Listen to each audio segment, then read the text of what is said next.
इहो बि ॾिठो वियो आहे त जॾहिं अक़लमंद माण्हू कंहिं तकलीफ़ में फासंदो आहे त हू पंहिंजी हद ऐं लिमिट न आहे विञाईंदो। हू इहा ॻाल्हि महसूसु कंदो आहे या इहा ॻाल्हि सम्झंदो आहे त हुनजी केतिरी लिमिट आहे ऐं हुनजी केतिरी एप्रोच आहे। सयाणप माण्हूअ खे तमीज़ ॾींदी आहे ऐं बदतमीज़ीअ लाइ त कंहिं बि ज़बान जी ज़रूरत न पवंदी आहे, पर तमीज़ जे लाइ माण्हूअ खे ज़बान जी ज़रूरत पवंदी आहे ऐं अक़ल जी ज़रूरत पवंदी आहे ऐं उन बुनियाद ते हू ॻाल्हाईंदो आहे।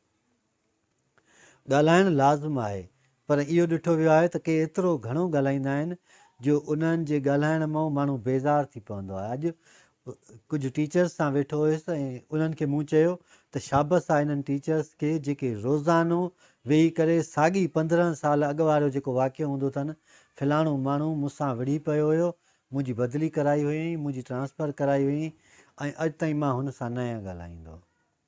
उहा ॻाल्हि न कंदा आहिनि त रोज़ानो 8 चकर 10 चकर रिपीट कंदा आहिनि ऐं रिपीट थी ॻाल्हि उहा अॻे माण्हूअ खे यादि थी वेंदी आहे, पर हू बेज़ार न थींदा आहिनि। त ज़िंदगीअ में जॾहिं माण्हू कंहिंखां बेज़ार थी पवंदो आहे त पोइ उनजो हिकिड़ो लफ़्ज़ बि माण्हूअ खे न आहे वणंदो ऐं उहो इन आहे त जेतिरे क़दुरु माण्हू थी सघे त बेज़ारीअ खां बचण जे लाइ माण्हू पंहिंजे दिलि में ॿिए जे लाइ अहमियत पैदा करे, ॿिए जे लाइ एतिराम पैदा करे, ॿिए जे लाइ इज़त पैदा करे। इज़त घुर बि न आहे, पर इज़त दिलि सां कई वेंदी आहे ऐं जेका इज़त दिलि सां कई वेंदी आहे उहा कॾहिं बि विसरंदी न आहे ऐं जेका इज़त विसरंदी न आहे उहा हमेशह माण्हूअ वटि जे लाइ ॿिए माण्हूअ वटि मौजूदु हूंदी आहे ऐं उहा इज़त ई वधीक मानाइती ऐं क़ाबिल एतिराम हूंदी आहे। जॾहिं न माण्हू कंहिंजो एतिराम कंदो आहे ऐं ख़ुशामद खां हटी करे दिलि सां एतिराम कंदो आहे त पोइ उहा वणंदो बि आहे ऐं एतिराम तॾहिं थींदो आहे जॾहिं तव्हां में शख़्सी असरु हुजे। एतिराम तॾहिं कयो वेंदो आहे जॾहिं तव्हां में सचाई हुजे।